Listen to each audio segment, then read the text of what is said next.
and media. And finally, insurance is up 15% with increased rates for property and liability, especially fire, and workers' compensation rates.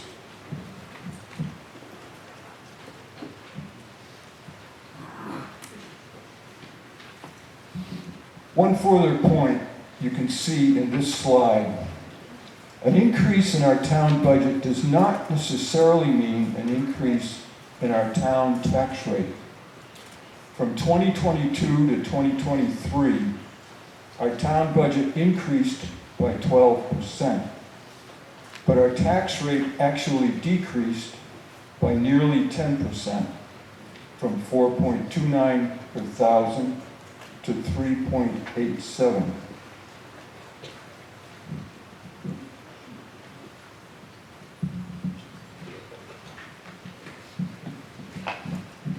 The budget and what is called tax impact addresses only appropriations, that is, expected expenses. It does not consider revenues. Revenues from federal, state, and local government, along with growth of our town valuation, made the difference. For the tax rate to go down while appropriations increased. In fact, over the last 4 years, increasing revenues have offset more than 25% of our appropriations each year. I'd like to thank the Select Board's Communications Committee and Steve Dawson for these 2 slides.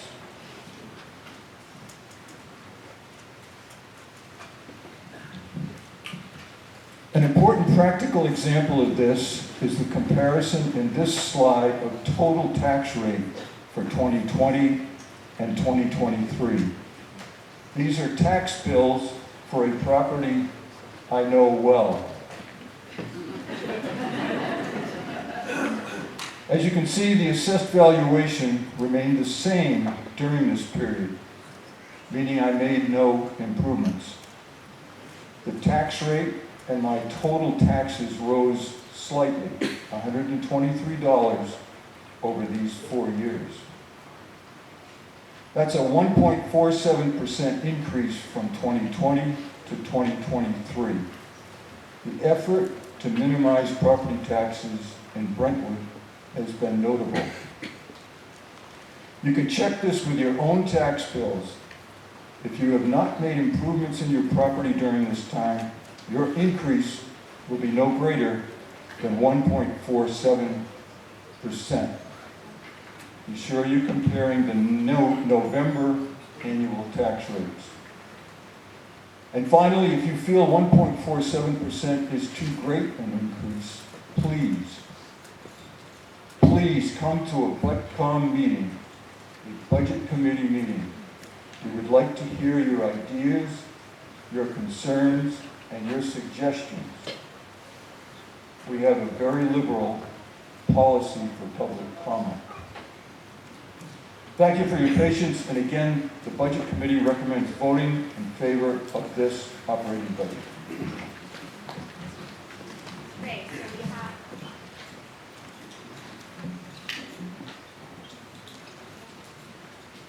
Can you hear me? Okay, so we have Article 2 has been moved and seconded and is now open for discussion. Jim Burlow, Scrabble Road. I'd like to amend that amount, please, from the 6.3 million, basically, down to $5.5 million for general government expenses. We have a motion to amend. Is there a second? Second. Can you just stand up and identify yourself for Daphne? Eric Waller, 3 Old Danville Road. Okay, so now we are discussing the motion to amend that has been presented and seconded. So please limit your comments to the motion to amend. Let me start up by saying, page 99, whether it's the cutout or what's in the actual book. Page 99, the actuals spent for 2023 were $4.799 million. Secondarily, our town, even though I keep hearing that it is growing, is expanding. In 2014, our population was just under 4,700. That number comes from the town book. This year's town book says our population is 4,712. We've gone up basically 19 people in 10 years. In 2014, our town budget was just over $3 million. Now this year, 10 years later, we want $6.2 million. The town is growing its budget, it's doubling its budget every 10 years. 10 years from now, all things held equal, we're going to be looking at $12.4 million just for general operating expenses in the town. We cannot afford this. We are very generous as a town. However, I feel this increase is too much. Now, the $5.5 million is a $700,000 increase over what was actually spent this year. That means is if Wayne Robinson gets his $350,000, which is bumped into this now, okay, that gives us a bit over $400,000 for increase in the town. I feel that this is more than fair, and this is something that the town and the select board will have to deal with. But I do believe it is fair. Thank you.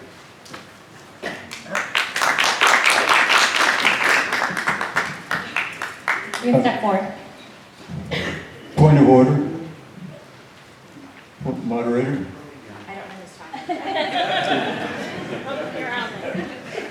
talking. Would it be okay to ask the petitioner to indicate what budget cuts he would propose? For sure, the select board in the end would be making those decisions. I have no authority. But it's important for the voters at this point to know what departments and what services would be affected by the cut. Thank you. I have no authority. It's up to the select board. At the end of the day, we're going to vote on an amount that the select board is allowed to spend on whatever they deem necessary. It is up to them to regroup and to look at the budget instead of staring at different departments and calling it, oh, here's an increase, here's an increase. They will now have to concentrate on where can I cut corners? What can I do to make this town more efficient? Maybe we don't need 40 plus committees.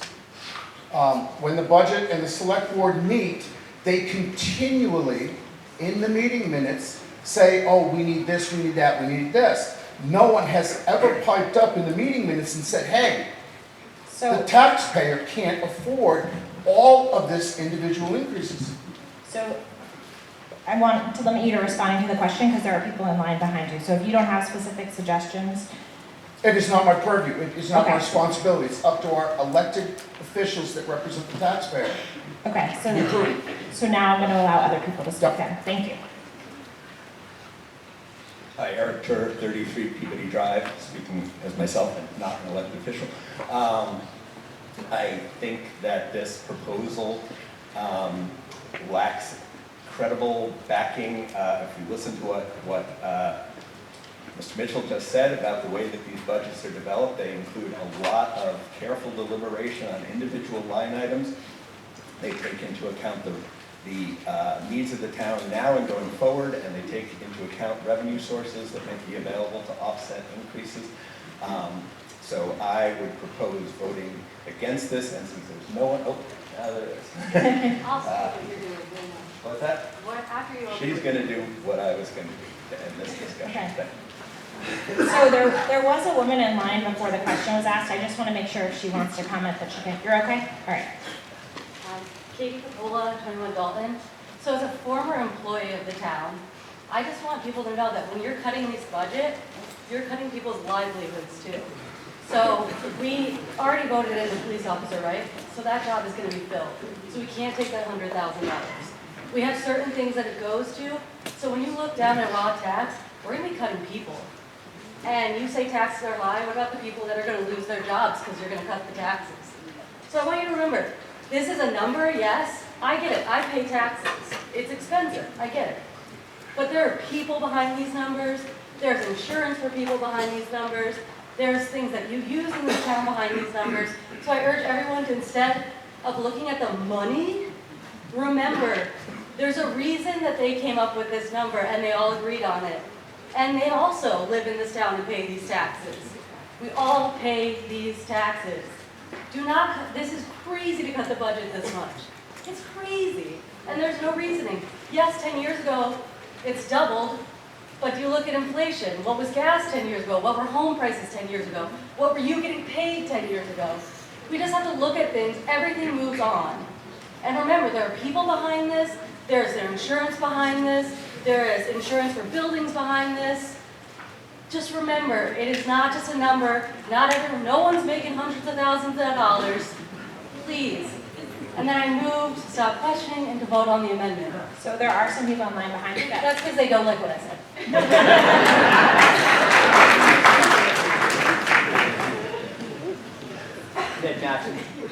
Ned Matson, Mill Road. Yeah, I mean, these guys have put so much work into this, and, to see someone come up here and slash it by, I think it's 9% or so, I feel it's completely irresponsible. Again, the work that's gone into it, the time that they put into it, it's crazy to just think about slashing it by $1 million or $900,000, whatever it was. So I strongly oppose this, and that's it.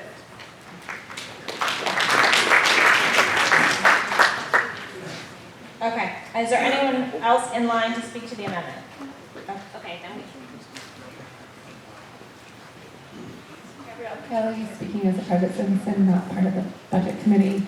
I just want to remind everybody that math from 10 years ago dollars to today's dollars would add another $1 million to the $3 million of 2014's budget. So when you're not comparing apples to apples, that is the basis that you would like to use for this amendment to cut the budget. So just please remember that. Eric Wallace, 3 Old Danville Road. If you look at last year, we're not gonna go back 10 years, look at last year. Why can't we stick with those numbers? Paul Kleiman, 12 Dan McCain Drive. So for someone to come up here and propose cutting over $1 million out of the budget, and then to put it on the select board, it behooves that individual to say where those cuts will come from. Because I can tell you, as someone who I think people view as objective in this town, this budget is about needs and those needs, and we're voting on those needs. They're not desires, but things that we need to operate the town.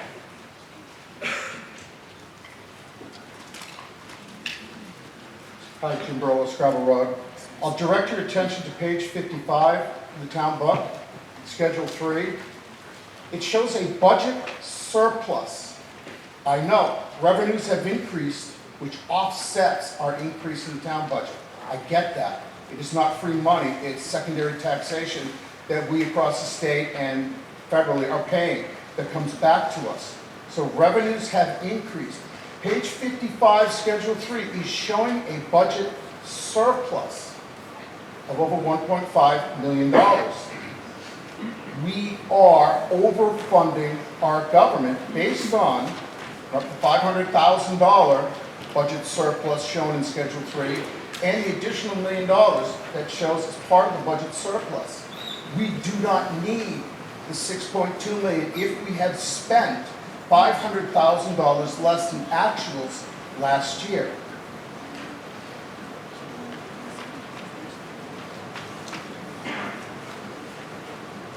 Mr. Robinson?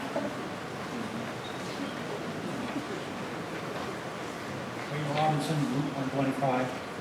Which one, Route 125, Brentwood? Can you lift the microphone a little bit? You're a little hard to hear. I'm the Brentwood road agent. Most everybody knows me, I believe. I just want to bring up, last year we went through this. last year we had money taken out of us. They took this money out of us. Okay, I want to let you know, I had no problem with that. The only problem that I had, that I lost 2 roads, Peabody Drive and Pickpocket Road, which I'm trying to still get it fixed. Just to let you know that we're trying to get the money up. Space forward just so that everyone can hear you. We're trying to get the money up, and the money that I got cost just to fix Peabody Drive was $36,370. To fix Pickpocket Road was right around $6,000. We're fighting, we're waiting for money from FEMA to help us. We had FEMA down there, we're waiting for money there from FEMA to come down and give us a hand. I do have some of the money that I had, because they took money out of my budget and we took it out of my road construction. My road construction was $30,000 and they left me $10,000, okay? I spent $2,000 out of the road construction, I believe at the end of this year. I didn't really dare to, I had all these storms coming at me. And all these storms that I didn't know what we were gonna do, and I knew I had the problem down there. And we got right on that down there with rocks and everything to try to save the road, especially down on Peabody Drive, because it was coming down the middle of that road. You have 1 minute. All time up? Oh, okay. But anyways, I just want to bring this to your attention that we put these budgets together, we try to work them. I've had these budgets for the years, and then the only reason why my budget goes up because the cost is going up. And that's what I use. That's basically what I use here for the town. We put the cost up, salt goes up, gravel goes up, all that stuff is going up on me. And it's not about how many people here in town, it's the stuff that's here that we're dealing with. And I hope you go for this.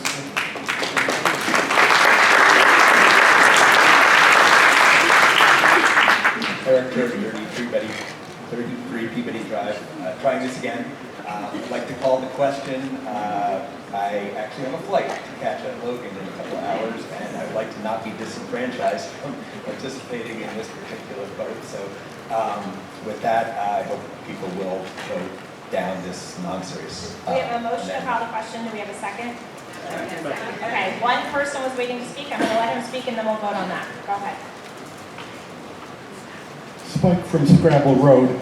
This body is the legislature of the town of Brentwood. It is perfectly proper for the legislature to direct the executive of the town of Brentwood to show more spending restraint and to leave it to them to decide where to make that restraint. And so many of the points made against this amendment are generic arguments against any restraint. Clearly, a floor amendment to reduce the budget will not have the time spent on it that the selectmen and the budget committee will have spent formulating the budget itself. But the amendment is still proper. Can I just have the person stand who seconded the motion to move the question, just so Daphne can record it? Okay. All right. Okay, so we have a motion and a second to move the question. All those in favor? The amendment, right? Yes, for the amendment. Thank you.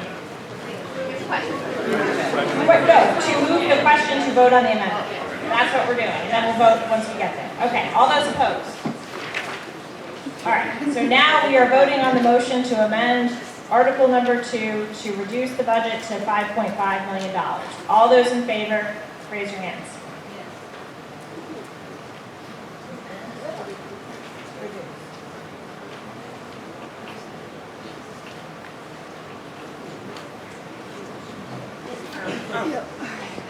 So keep your hand up so that you can be counted, please.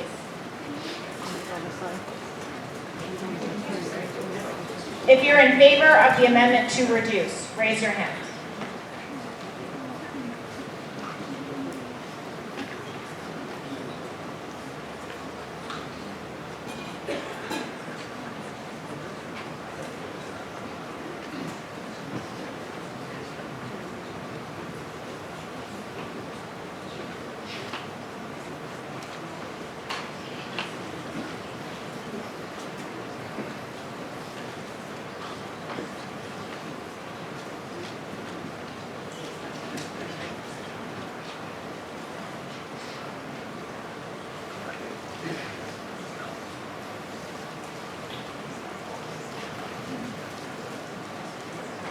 counters, are we good? Okay, all those yes. Okay, all those opposed to the motion to amend the operating budget to $5.5 million, raise your hands.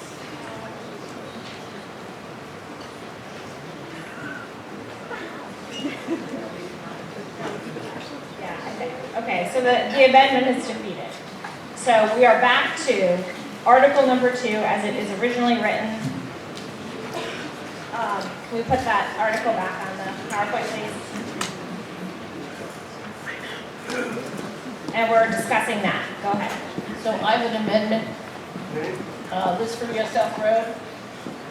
I can't give you the exact number because Karen's going to need to figure it out. I would like to, well, I think she's the fastest at figuring it out. I would like to amend the raises to the budget to 5%, which is what the select. Yeah, we can only vote on specific budget numbers. Well, so this is a little tricky because the reporting of the salaries in the book, in the town report, do not include FICA, which is 6.2%, the New Hampshire retirement system, which is quite a lot, can be up to 33%, medical, which is between 20 and 30,000, and dental, short-term disability, and life insurance for full-time employees, which is $600 or $700. So I can't figure out the number because I don't have access to all the numbers. We can't accept an amendment unless it's a number. All right, I'll come back up. Okay. In the meantime, we're still on Article 2, as written.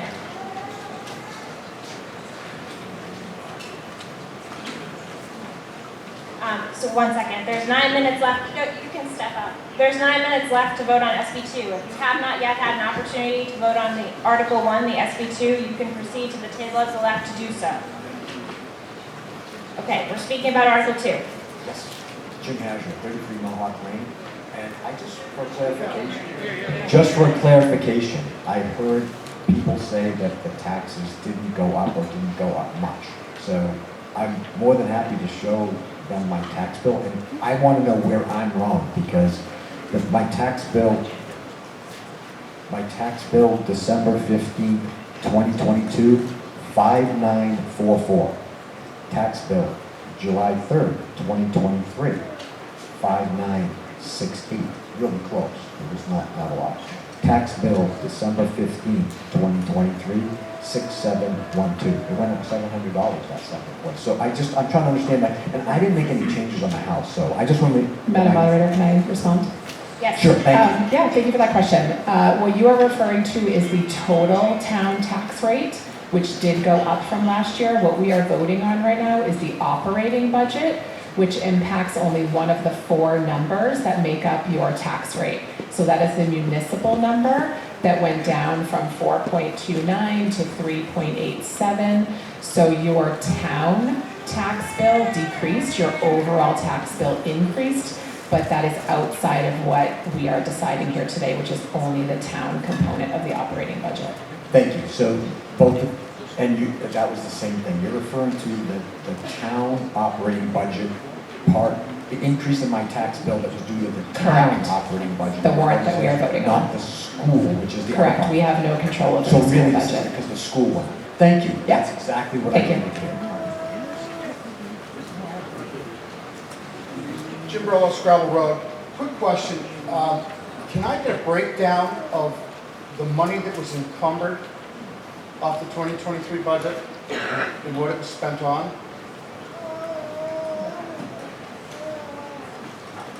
We're not talking about the. Yeah, I mean, that's available in the town report. We're not going to go line by line this morning. Okay.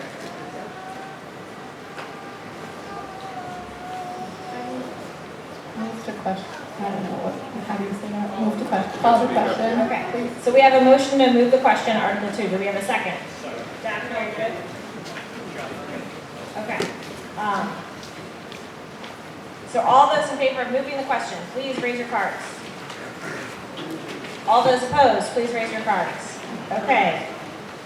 We are proceeding to vote on Article 2. All those in favor of adopting Article 2, please raise your cards. All those opposed to the adoption of Article 2, please raise your cards. Okay, the ayes have it and Article 2 is adopted.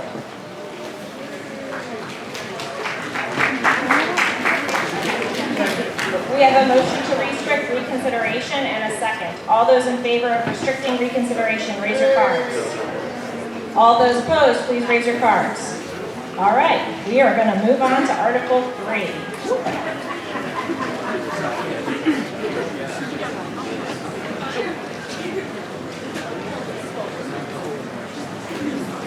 you have a motion? Hi, Susan Mitchell. Folks, 18 quiet down. Susan Mitchell, 18 Sherman Avenue in Brentwood. I'd like to make a motion to change the order of the articles on the warrant to consider Article 12 related to the funding of the Brentwood newsletter as the next item. The reason for that is that there are members in attendance that are interested in participating in the consideration of this article who may need to leave due to childcare or health reasons. Okay, we have a motion. Do we have a second? Second. Okay. So, just to be clear for everyone, what we're voting on is to take Article 12 out of order and consider that next on the warrant. So, is there anyone who would like to be heard on that motion? Great. All those in favor of changing the order so we consider Article 12 next, please raise your hand.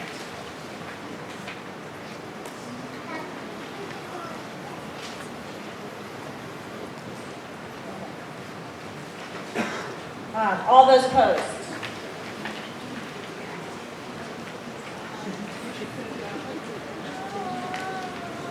Okay, so the ayes have it. We are next going to consider Article 12. Daphne needs something first up. Susan? I need your paper that says you want to go next. Can you just submit your motion that you made, the written copy, please? To Daphne. Okay, so we are now considering Article 12, funding for the Brentwood newsletter. This is submitted by citizen petition, and it is not recommended by the Select Board or the Budget Committee. The article is to see if the town of Brentwood will vote to raise and appropriate a lump sum payment of $17,250 to provide funding to Brentwood Newsletter, Inc. for printing, postage, and distribution costs of 11 issues of the Brentwood newsletter from April 2024 to March 2025. If approved by the legislative body at town meeting, payment shall be disbursed to the Brentwood Newsletter, Inc. no later than March 29th, 2024. Majority vote required. So this is submitted by petition, so the petitioner has an opportunity to make the motion and speak to the article.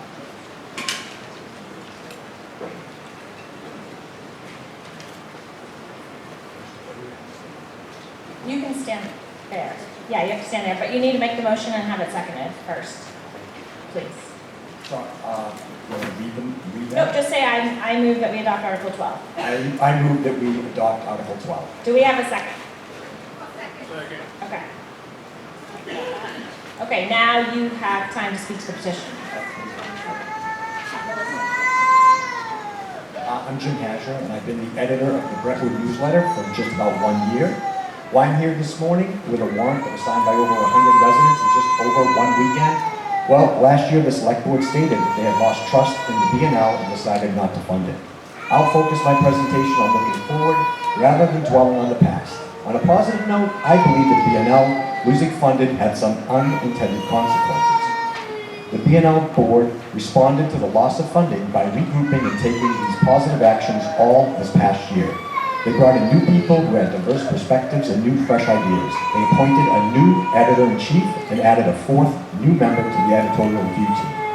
We added new features that were community-focused, like homes for sale in Brentwood, the Brentwood Police Department briefings, gardening articles from Wellington Gardens, and creative writing from our residents. In addition, this past year, the board implemented major policy changes to restore trust with the community and with the Select Board.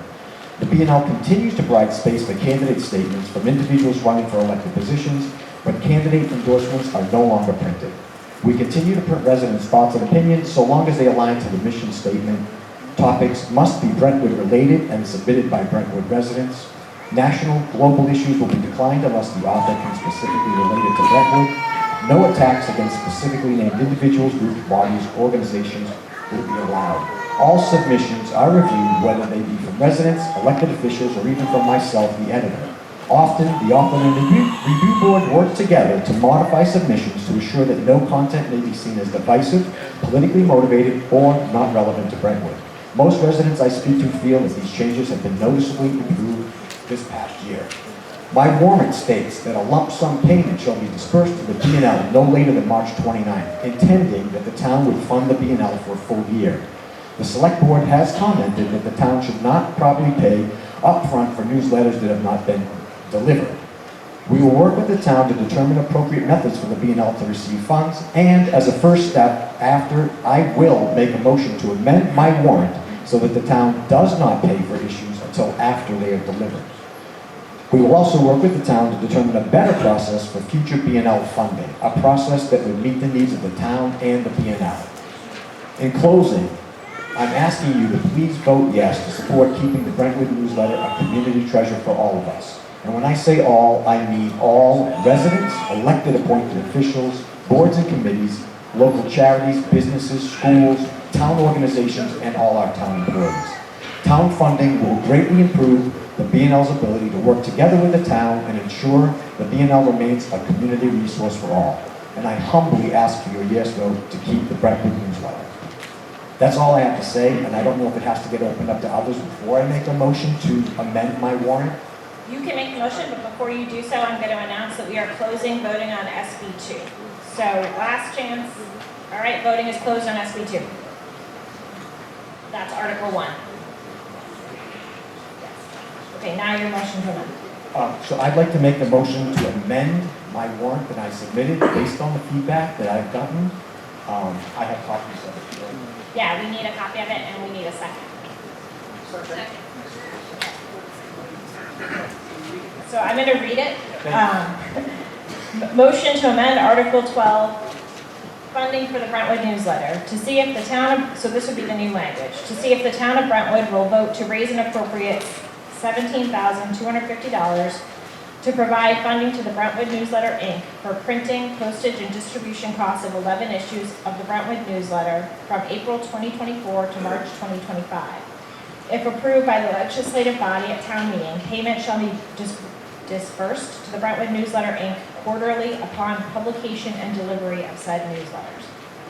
So that has been moved and seconded, and we are now discussing that amendment to change the language to what I just read. So I just will add that the changes really are, I took out the lump sum and payment and the date of March 29th, and I put down quarterly upon publication and delivery of said newsletters because I believe that gives a layer of control to the town, to the select board, that if they wanted to publicly discuss an issue that they may or may see, or if someone, as long as we publicly discuss it, they could actually not pay if they didn't want to. Thank you. Okay, so we're open to discussion on the amendment to this language. Can I just ask for a confirmation of the second on that motion to amend? It was Doug Finnan. Doug Finnan, thank you. Right? Okay, seeing no one who wishes to discuss the amendment, is everyone ready to vote on that? If you're ready to vote on the amendment, raise your card. Okay, anyone not ready?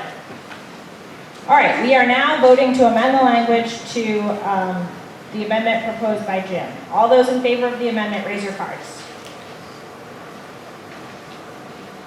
Okay, all those opposed? Okay, the motion to amend has passed. We are now considering amended Article 12. Step forward.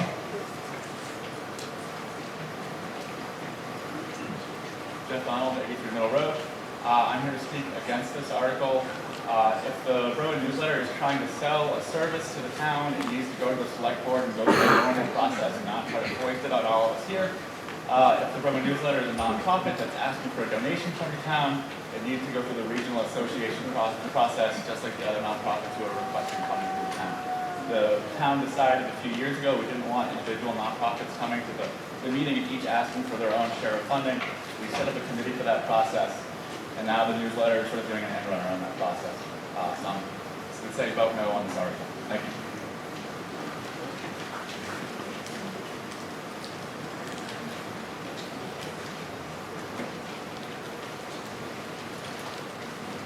Morning. Stephen Dawson, One Lad Road, Brentwood.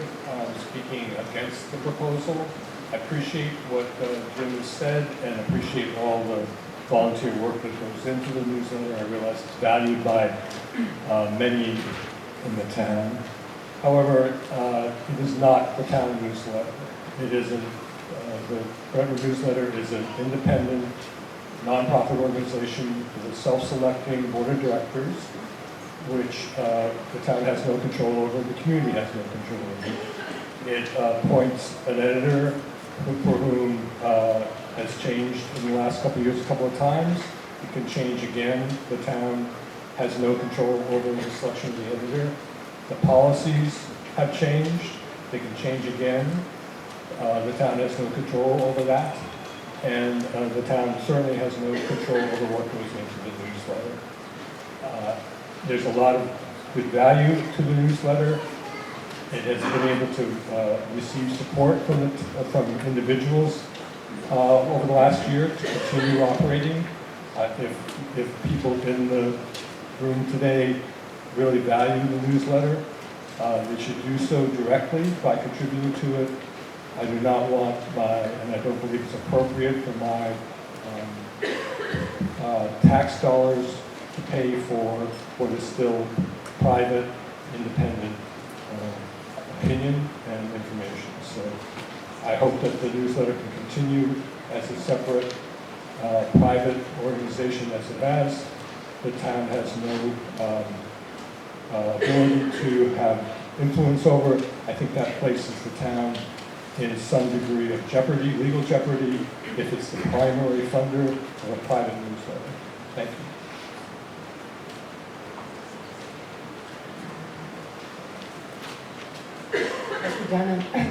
Becky Dunham, 9 Block Drive.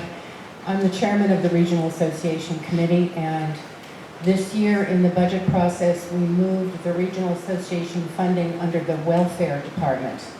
I don't consider the newsletter a welfare nonprofit. That was a decision by the Select Board to move it under that category, and that's what we choose. We review applications for funding for welfare services, health care, fuel, electric support, counseling. Those are the things that the Regional Association funds. It's not for publications. This is a vendor, as you would have a vendor for mosquito control, no matter what their business structure is. So I would say this does not fall under regional associations. That is pure welfare support for residents who are in need for food, health services, electric support, rental, and other services. This is not that kind of service. So thank you.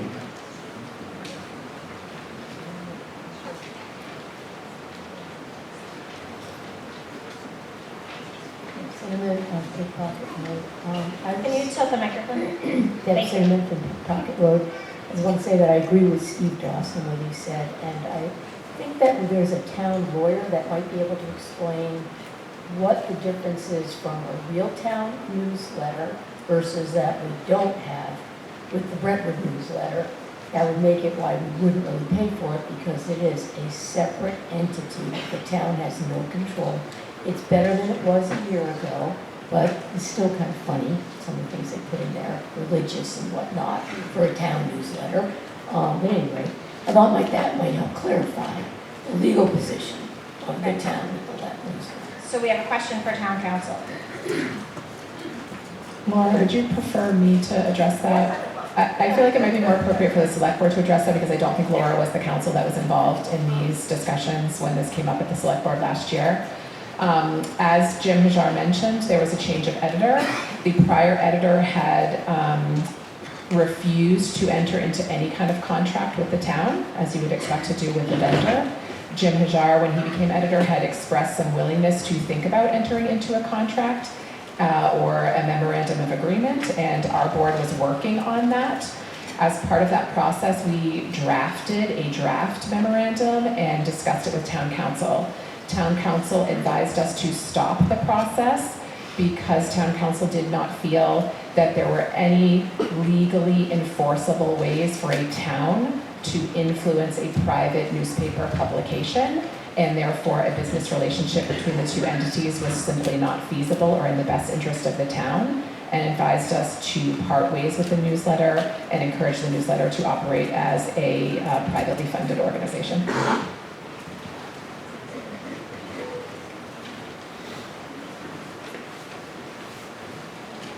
I just have a question about the amendment. Name and address? Oh, yes, sorry, thank you. Jessica Belucas, 74 Scrabble Road. The last part about it being distributed quarterly, and I guess I just don't understand, honestly. Like, would that be the select board has to sign off on it in some way, or is it literally just like they produce a newsletter and thus they would get money for it?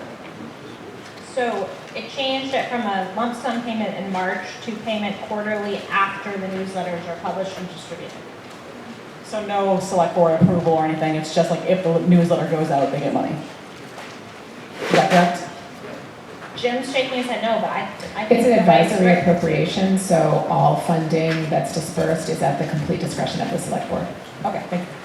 And I just went further that that's how I thought it worked, and that was my intent of, is that they would have control over the money, and if they thought we had done something improper, that they wouldn't have to pay. Thank you.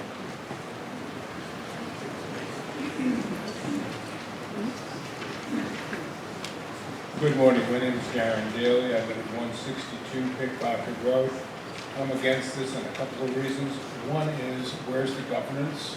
I mean, some of it's been addressed, but where is the governance? And the other thing is, I'm in the business a little bit, and newsletters on print paper are really outdated. It should be upgraded if you're going to even do anything. Make it put it on the internet so you reach everybody, not just select people who are in mailboxes. Thank you.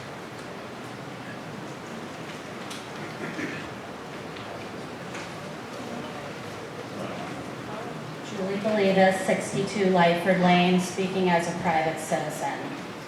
In case for anybody that's in our room here, whether you've been here for 40 years or you're new and have been here for 2 years, the Brentwood newsletter has actually been in conjunction, has been out since like the 70s. It has been something that is coming to our mailbox. It's enjoyable. I've been here for 15 years. I love getting my little yellow newsletter.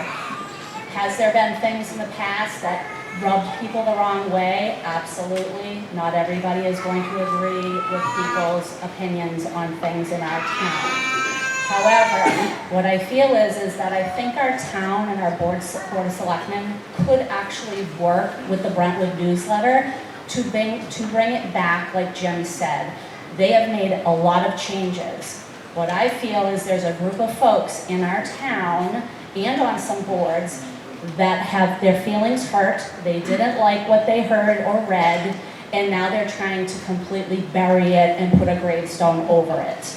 I've watched it now for a couple of years and how people have spoken of the Brentwood newsletter, and it really is a great newsletter. It's being fixed. They're adding great community things in there. The other thing is everybody talks about putting things online and on the internet. What about the older folks that don't go on a computer, don't read, but they get that newsletter, and that's their enjoyable sitting in their recliner with their tea or coffee, and they can read that information. We can't just not say, oh, bye-bye Brentwood newsletter. I think the town should actually look at it and see if they can assist the Brentwood newsletter. So I am for this. Thank you.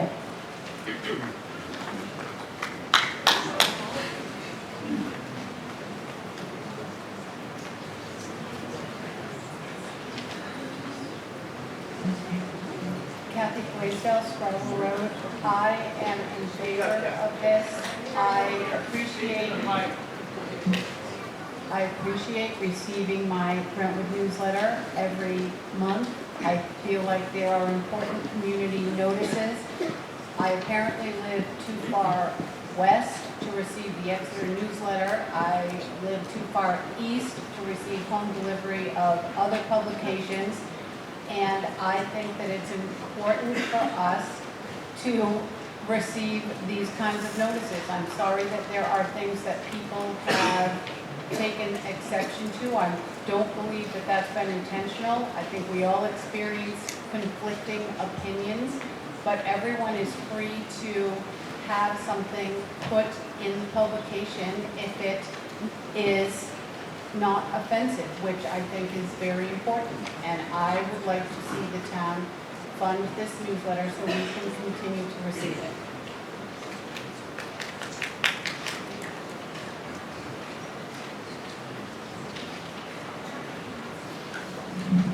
Eric from Old Gordon Road. I'm in favor of funding the newsletter. We're voting today on SB2 to take out a deliberative session where people can get together, talk and discuss what's going on in town. The newsletter is a basis to get information out to the town. And I think it's worth the cost to the town to get this information out. They're not paying for articles in a newsletter. They use it as a vehicle to get information out, which I think is appropriate for the town. So I think it's well worth the cost to have this available to everybody. You get a hard copy, you get the information out, you know what's going on in the town, and it's a means of informing the town. I think it's worthwhile to spend that money. Thank you.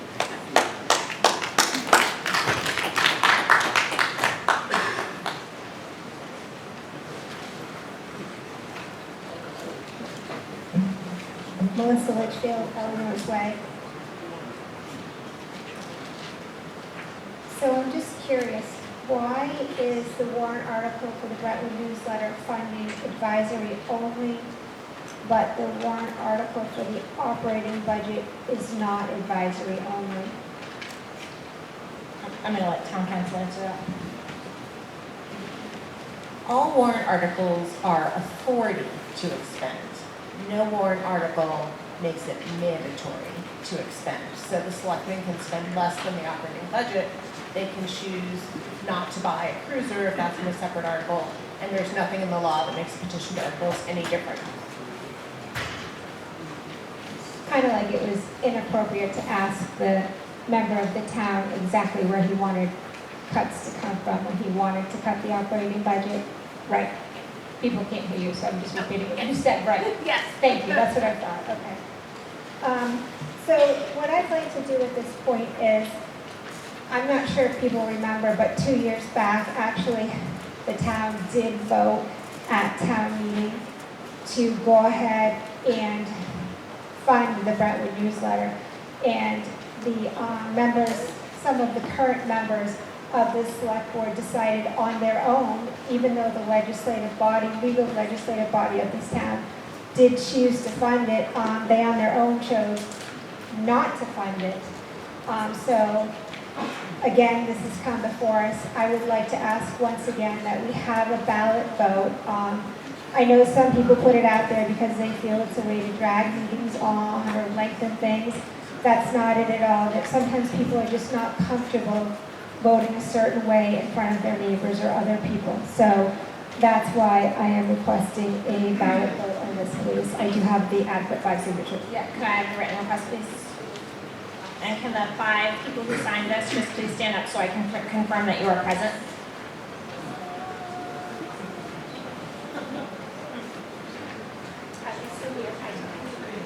I saw 4. I need 1. So it's, I saw Ward, I saw you, William, Curtis, I don't think I saw Louise. Oh, thank you. Okay, so this will be a ballot box vote, folks.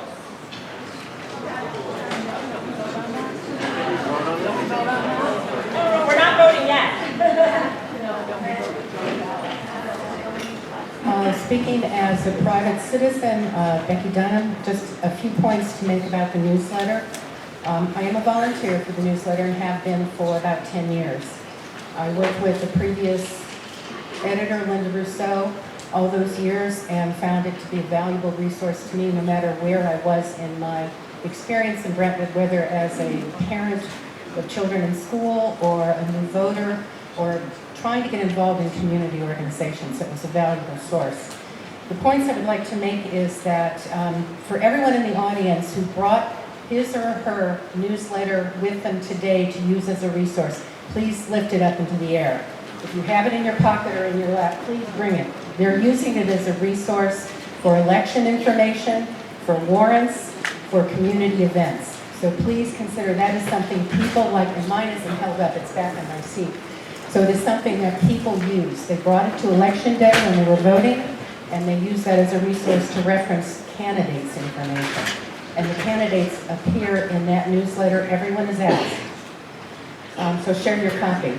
I have privy to a couple of long-term planning documents for libraries in the area. And in one specific group, they specifically note that the internet and electronic information does not serve their entire population. They have made a special effort to offer things in print, distributed by mail, to every resident in town, so there is no group that excluded because they don't use the internet. And I know there are a lot of seniors who don't rely on the internet. You can take that newsletter with you wherever you go and read it, and it's always available. The third thing is for $17,000, and there are 1,450 households in town that receive this. That comes to about $1.30 a year for 11 issues of the newsletter. And that's not a very expensive thing. You subscribe to any newspaper in the area, whether it's the Eagle Tribune or the newsletter or Seacoast Online, you're going to pay a lot more than that per year for information, and it will not include local community news as the newsletter does. Also, if it is not available, there will be no way to publish and share with the town other than the internet, and you're excluding a lot of people, for community organizations. We've had features about charitable gifts on the front page, Girl Scouts on the front page. Most recent one was Hidden Pond Farm. Those organizations can't afford to do publicity and pay ads in newspapers. We provide that service. No one in the newsletter is a volunteer, is compensated with any funding. It is all volunteer, and there are more than 100 every year who participate. Thank you very much. So everyone, I'm going to interrupt our discussion momentarily because we have the results from the SB2 vote. It was 173 votes yes, 153 votes no. You will recall that this article requires 60% to pass. It was only 52%. So Article 1 is defeated.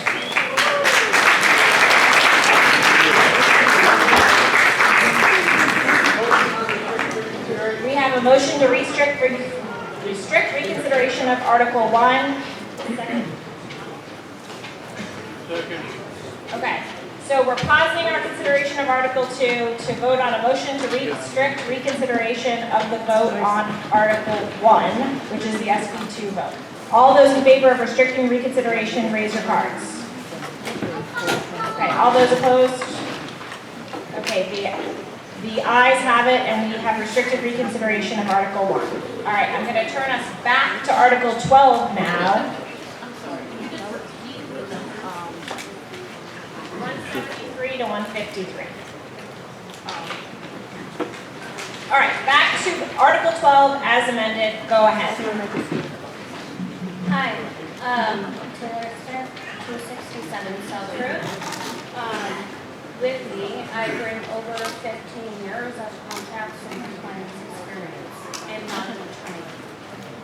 This is an independent newsletter, and a few years ago, there was an opinion piece posted as an editorial. I'm awfully proud of the strides that the current Brentwood newsletter team has made, and it is a fantastic publication. However, I am concerned that if we do not have an active contract with the Brentwood newsletter, that we could get ourselves into litigation trouble, which would forward our taxes. May I please ask the attorney present to address if that's a possibility?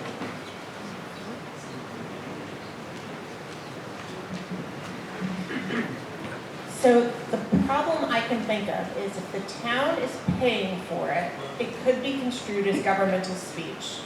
And then there can be then there's First Amendment issues that get woven in. Beyond that, I can't think of any liability issues that might raise.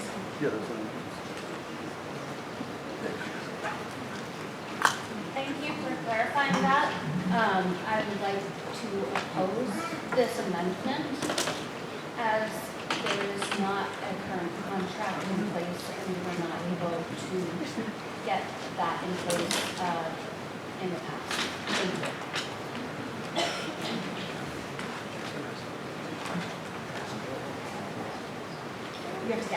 Spike from Scrabble Yeah. Road. Most of the discussion has been on the question of whether the Brentwood newsletter is a good thing. The question in the article is, should it be a town function paid for everyone by the town? I don't think so. If this article fails, other funding options are subscriptions. I heard the figure of $1 and change per year, or selling advertising.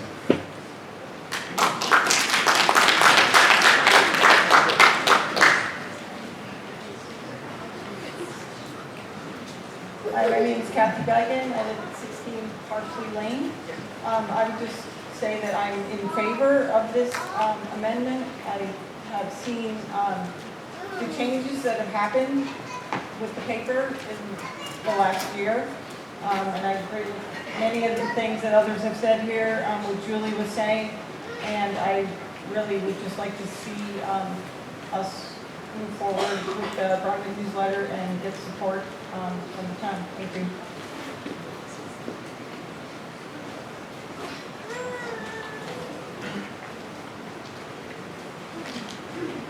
Jack Garber from Scrabble Road, and I have a question whether or not in the budget, the town budget, there is a communications allocation of any funds for communications. We have funding for the town website.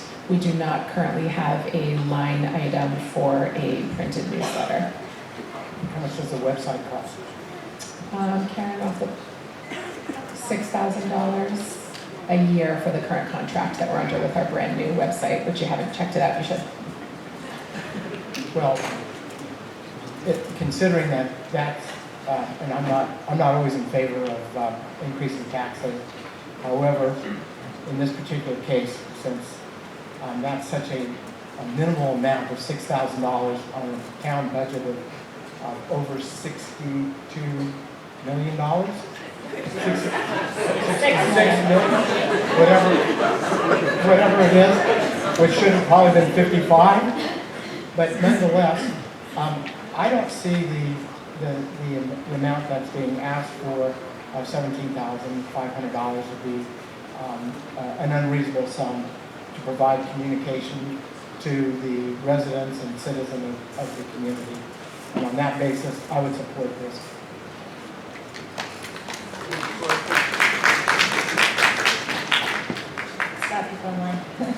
Patty Shoreland, 7 Lynn Drive. A couple of things. I'm senior. I'm in my 7th decade. I use the internet. I'm a senior. I use the internet constantly. I'm in my 7th decade. A lot of us are not that old. We're used to using the internet. I use it constantly. Okay. And years ago, a couple of years ago anyway, we were given the option of opting out of paper, having it mailed to us, and I chose obviously to opt out because I don't need the extra paper.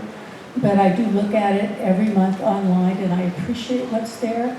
I think it's great. I love the information, and especially that it's geared to the town of Brentwood. If we want to save money, more of us could opt out of paper and just opt to look at it online. So I hope you guys will consider that as an option. Maybe, I hope it gets in this year, and next year, maybe it'll cost less because more of us will just be looking at it online. I thank those very much who've taken the time to do this. I appreciate all their efforts. Thanks.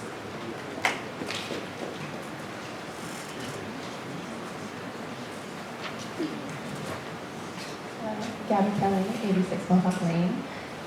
Sorry, can everybody hear me? I am neighbors, Jim and Laura, and I very much value the Brentwood newsletter. I have since I moved here 5 years ago. I do not support this warrant article. It is a newsletter that's not overseen by the town. I know those here who have brought your newsletters. If you look to that front page where it tells you about the people running for election that you voted on this past Tuesday, you will see that it told you vote not more than one for many positions that you were able to vote for 2 candidates. I want a town newsletter. I don't believe that it is responsible for us as a town to have a newsletter that the editorial board does not sit as a town committee. Those typos, maybe they were, can be very misleading and are not helpful for voters. If that is not a priority to be exactly how it's represented on the ballot. I want this newsletter so bad.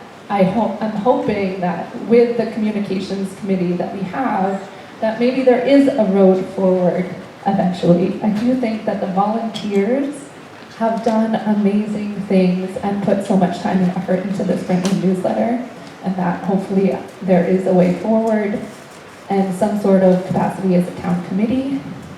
But as a privately funded newspaper that prints items about the election that are incorrect and potentially misleading, I don't feel that it is our best interest to continue funding a newsletter that has no editorial oversight by the town.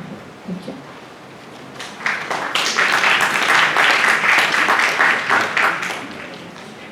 Leslie Kleinman, 12 Diana Kane Drive. I'm commenting on the person who commented that 2 years ago the town voted to have the newsletter, but the selectmen unitarily decided to go against it. They most certainly did, because the newsletter was printing things that they didn't want representing our town.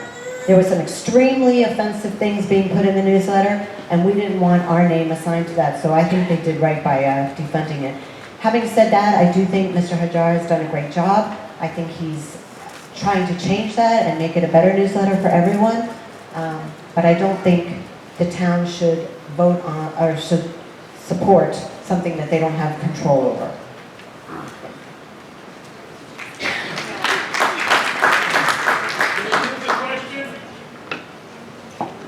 So there's one person behind you, Jim, who hasn't spoken yet. So can we just give him an opportunity since you've already spoken? Oh, and I didn't know you were in line, Michelle. Sorry. Step forward.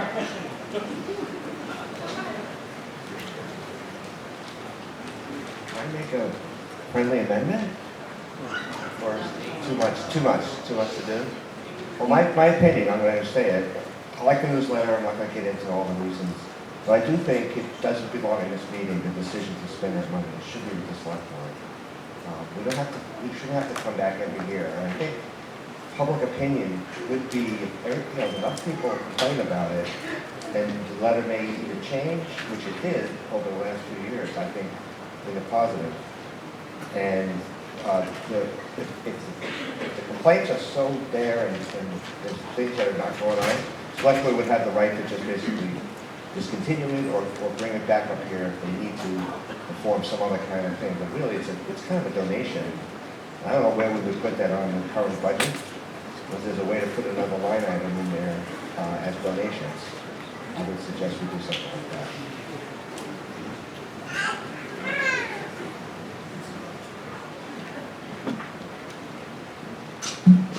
Michelle Stewart, Middle Road, speaking as an individual.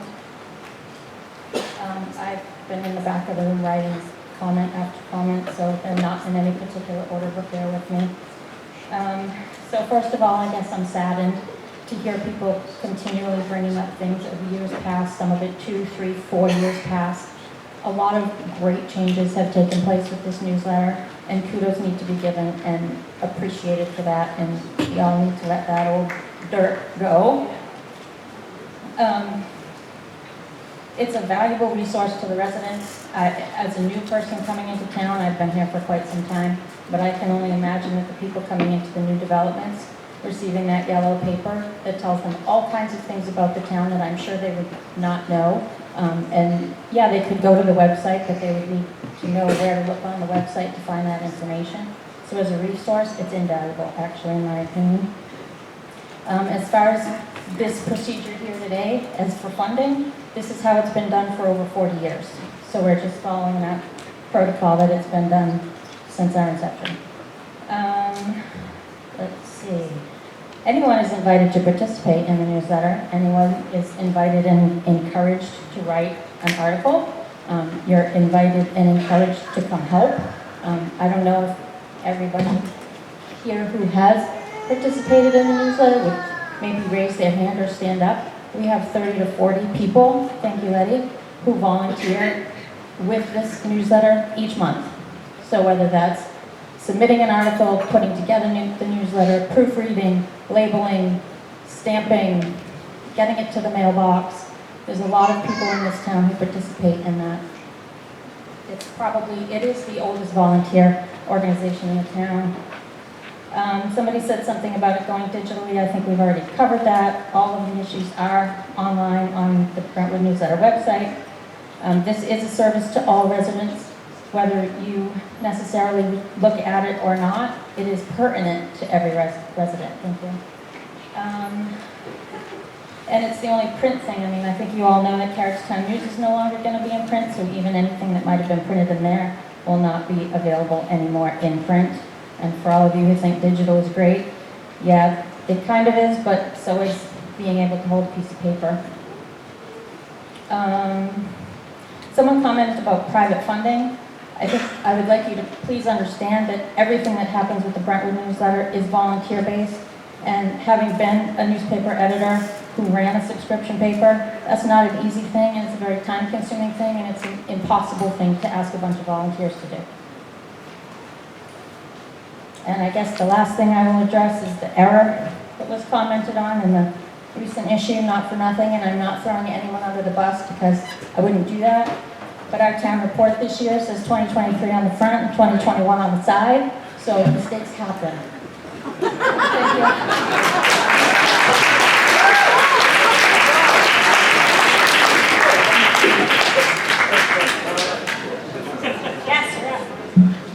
Jim Hasher, 33 Mohawk Lane. I guess it came out like I keep hearing about contract, but I'm not a lawyer. I don't play one on TV, never, right?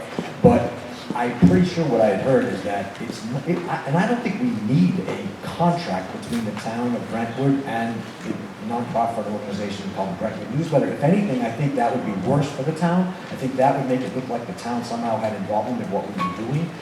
They fund nonprofits all the time. And if some nonprofit that we fund got into trouble, the town has no responsibility with that. So I don't think we need a contract. I think the funding part that you control 100% can be the control you need. But I will also work with them on agreements to make sure that town organizations and town employees, people feel comfortable sending ideas and submissions into the Brentwood newsletter. The last thing I'll say is that, this whole business model versus a town fund. And town funding means you're paying for just the paper and the printing. It's not like you're paying for anything else, but what you're getting for that is all of us who send our submissions in, and it's residents who are doing it. It's not outside people. It's for free. So when we're having an event, the rec center's having an event, it goes in for free. If the church has an event, it's free. If any of the organizations in town, it's free. If we go to a business model, and there's business models out there. My best friend does McEwen Life, Salem Life, Wyndham Life. He makes a lot of money doing this. But the thing is that if you want to I wanted to have a church event in Methuen, we want to put it in here, he charges you for a quarter-page ad. We would have to charge people in town to send out a community event notice. Or you get for free 3 sentences if he has space. So I got involved with this because I wasn't happy with the way things were going. But I saw the value because when I came here, this newsletter is something that we have that no one else has. And if you go down the path of trying to do a town newsletter, the town newsletter will only be able, should only put town items in there, whether it be from a board or a committee. They should not be talking about our kids when they graduate, when our kids get a scholarship, when an obituary, all of these other friends of the library, these things they're not town related, they wouldn't be in there. And I think we are going to miss out and we're going to lose out on something, a real gem that Brentwood has that no one else does. Thank you so much.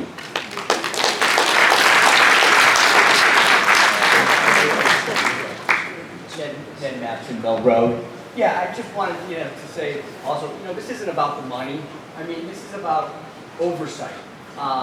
Like today, I feel like we're having a very civil meeting, and that's been super.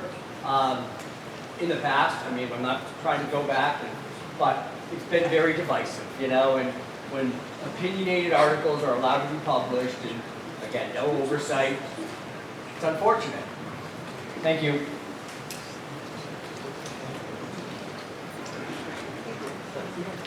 Haley Dvorak, 16 Block Drive. I just make a motion to move the question. We have a second. Okay. We have a motion and a second to move the question. That is what we are voting on right now. All those in favor of moving the question, raise your cards.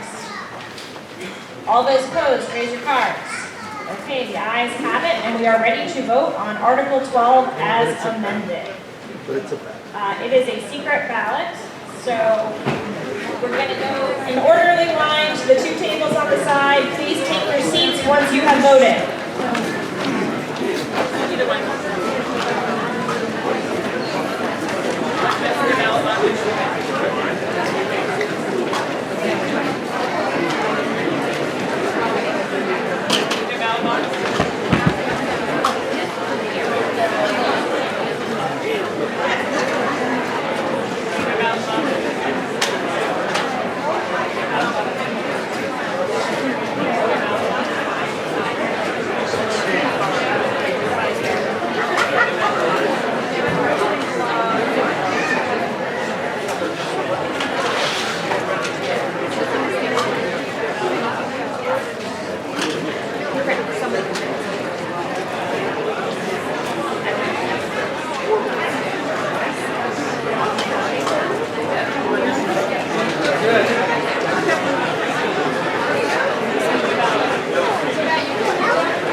Matt Lipinski, 222 Middle Road. I would like to move to change the order of consideration of warrant Article 10 so we can consider it next. That's the article on community power. And the reason is we have a representative from our community power company that we proposed who's here, and in deference to him, and so that he didn't have to sit through 6 more, or how many ever more, 5 more before we get to it. That's the purpose of it, or the reason behind that motion. Yes. These individuals walk in front of me. I was in line waiting to plead my case. Nothing personal. Yeah. So we'll do yours next, okay? Okay. All right. So, we have a motion. Do we have a second? Kristen. Okay.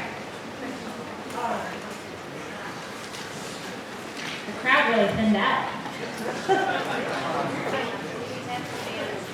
So hold on. We have to vote to move the order first. All right. So we have a motion and a second to move Article 10, which is the community power article, to the next article that we consider. All those in favor of moving Article 10, raise your cards.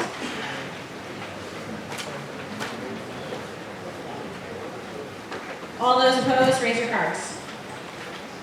Okay, so the ayes have it. We're going to consider Article 10 next. Before we do that, I want to announce that we are closing voting on Article 12. Yes. Yes. So voting on Article 12 is closed.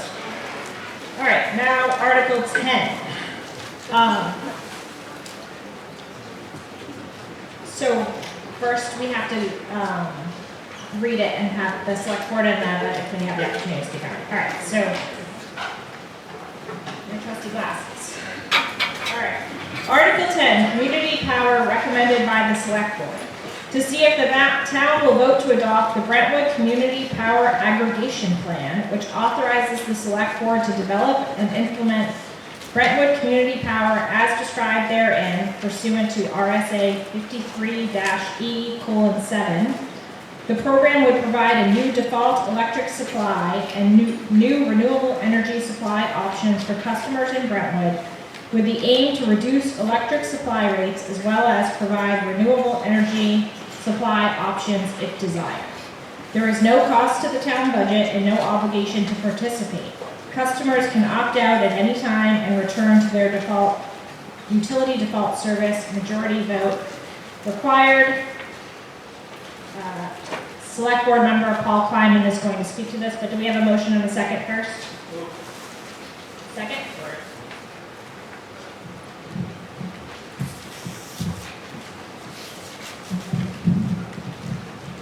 Yeah, thanks.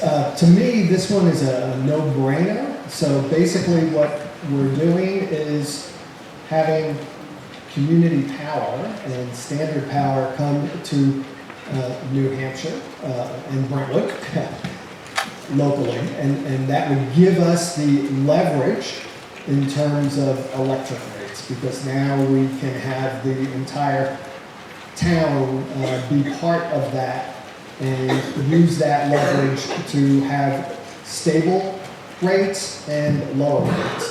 So it absolutely makes sense from that standpoint. Also, if you don't want to be part of standard power, you have the ability to opt out. If you want to take part in a plan with renewable power, with standard power that involves renewables, you can do that. If you don't want to do that and you want the cheapest option, you can do that as well.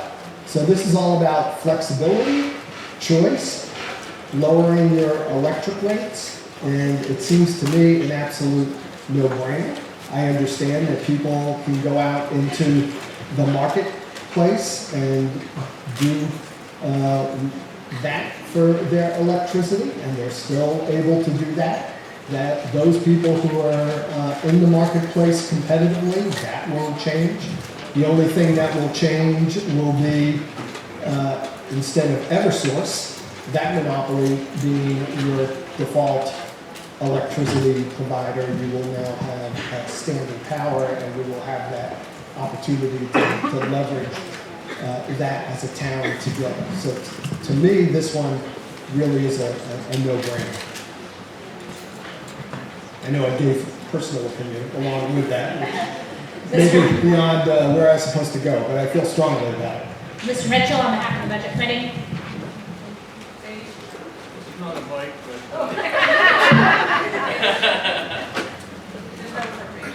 This article has no financial implications, so it has not been reviewed by the Budget Committee. And I understand there is a non-resident representative from Community Power who would like to be authorized to speak at our town meeting. In order to authorize him to speak, we need to vote on that. So do we have a motion and a second to authorize? So moved. Second. All right, all those in favor, I'm sorry, what's your name? Robert Hayden. All those in favor of authorizing Robert Hayden to speak on Article 10, please raise your cards. All those opposed? The ayes have it, and you are authorized to speak. Thank you for your consideration. Okay, so we are now open for discussion on Article 10, Community Power. If you wish to be heard, please stand in line at the microphone. Sorry, we have the Energy Committee here. So this is a committee that was appointed by the Select Board to look at this issue and some related issues, and excited to present this to the town today. It's a really positive thing for our community. Also just wanted to thank folks who have been on the committee, not all of whom are here today. Rick LeBrecq is our chair, Chris Magnuson is the vice chair, Gabby, Tom, and Matt are here with us, and Keith Paul is another member. Paul's already mentioned some of the highlights, but just want to make sure that everybody understands they're not voting to spend any money. This doesn't have any impact on taxes, and you can opt out.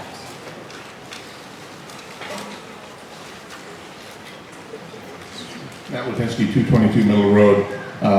I am a member of the committee, and just want to add that this really aggregates the ability for all of us to do something that our household personally did when Eversource's rates seemed to be very, very high. We went online and picked another one of the companies that were out there, got a lower rate for a certain period, and then guess what? It flipped, and Eversource is now substantially below what we were paying. So we called Eversource and said, hey, we want you back. We called the other guy saying we're opting out. We're going back to Eversource. With this warrant article, if we approve this warrant article, Bob and his team will be able to do that for all of us who choose to be participants in the program.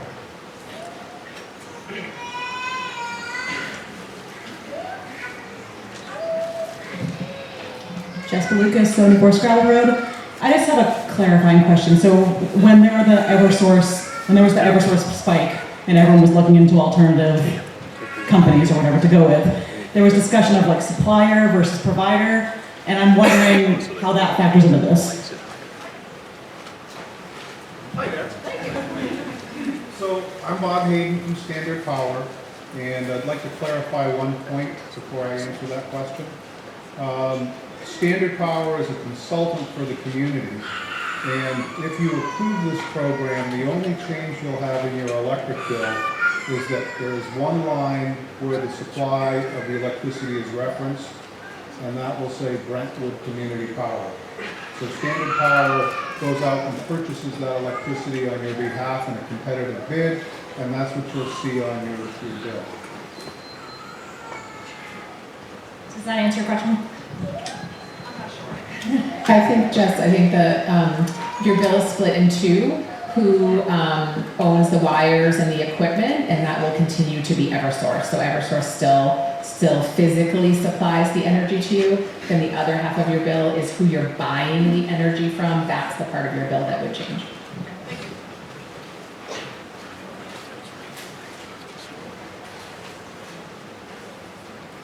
Mary Mason, 18 Linden Drive. So just for clarification, where this says that if it passes... Can you just step forward towards the microphone? Sorry. For clarification, this says if it passes, the default will then become Brentwood Community Power, correct? And if you want to opt out, each individual now has the onus to go in and physically make a change in order to default out of this. Right? That's correct to a certain degree. If you already have a different supplier, then you're not on default. So this applies only to people who are currently on default Eversource. If you already have made different arrangements, this doesn't apply to you. You would have to opt in to Brentwood Community Power. Okay. But you're correct, for those on default, the assumption is everyone would go over unless they chose that they didn't want to take part and opted out. And that's actually part of the plan. It details how the community notification occurs and how the opt-out process works. Okay. It's very simple to do.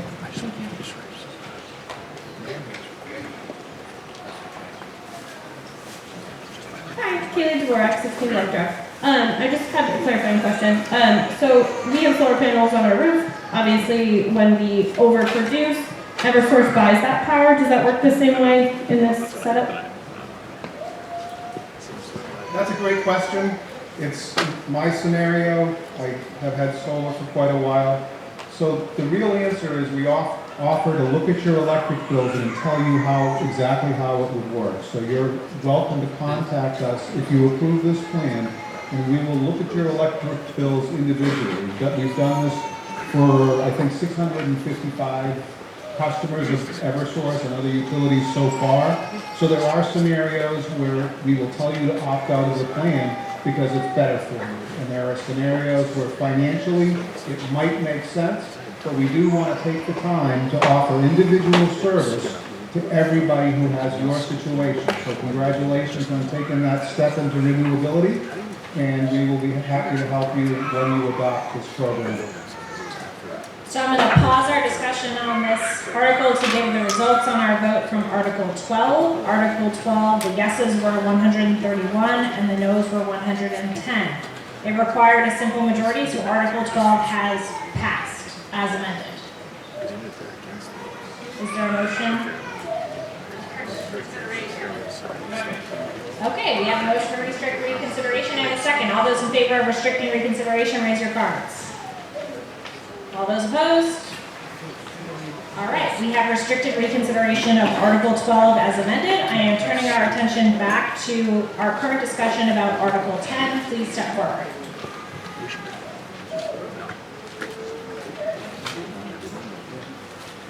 David Allen, 222 South Road. I'm a New Hampshire co-op customer. Does this affect me? So not just Eversource? All utilities, sir. Yeah. If you're on default. Well, you had mentioned there was default with Eversource, so I just wanted to clarify. Thank you.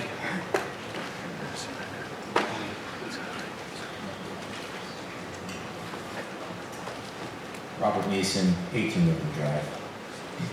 Is there a time period that you have to opt out of this? Right now I'm on default. I don't want this and I'm happy with my current Eversource supplier. How long do I have? And usually when you go buy electricity, you buy them for a contract for a certain time period, such as 1 year or 2 years with another supplier. What is this going to be? That's a great question. The process is that if this is adopted, we will go to pricing to buy electricity on your behalf and probably a group of other communities at the same time so that we have a large bulk of power to buy to leverage the rate down as much as possible. Once that happens and we've made a selection, then there'll be a couple of mailings.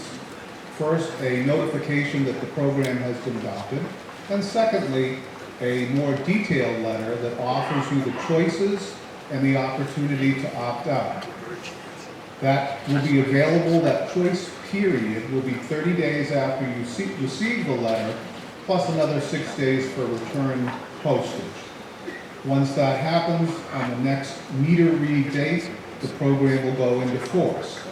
Just like we like the idea of grouping towns together for bulk buying purposes, we also look at the term, whether it's 12 months to 25 or 30 months, to get the best possible rate by volume, by term, and by playing the market at the right time. So those three things work in our favor, where the utilities have a very restricted structure, where they, Eversource and Utility Liberty, buy for 6 months at a time in a 3-day window twice a year. So it's a very restricted buying process.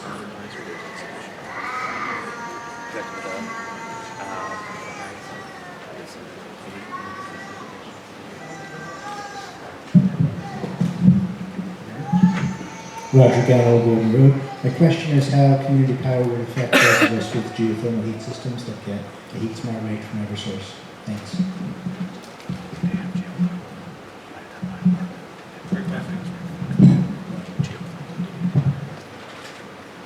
So the answer to all of the different types of renewable energy you might have at your home, whether it's wind, solar, geothermal, is essentially the same.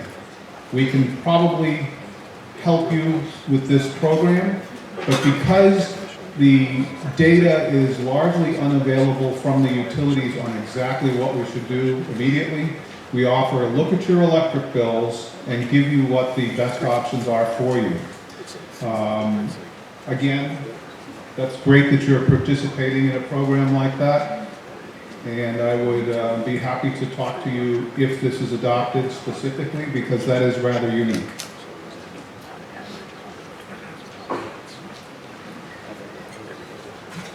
Spike from Scrabble Road. I'm going to vote against this article because I don't want the town getting into the additional business of trying to sell me an electric plan. I don't even want the town to disclose my mailing address. Just because something seems like a good idea doesn't mean it has to be a town function.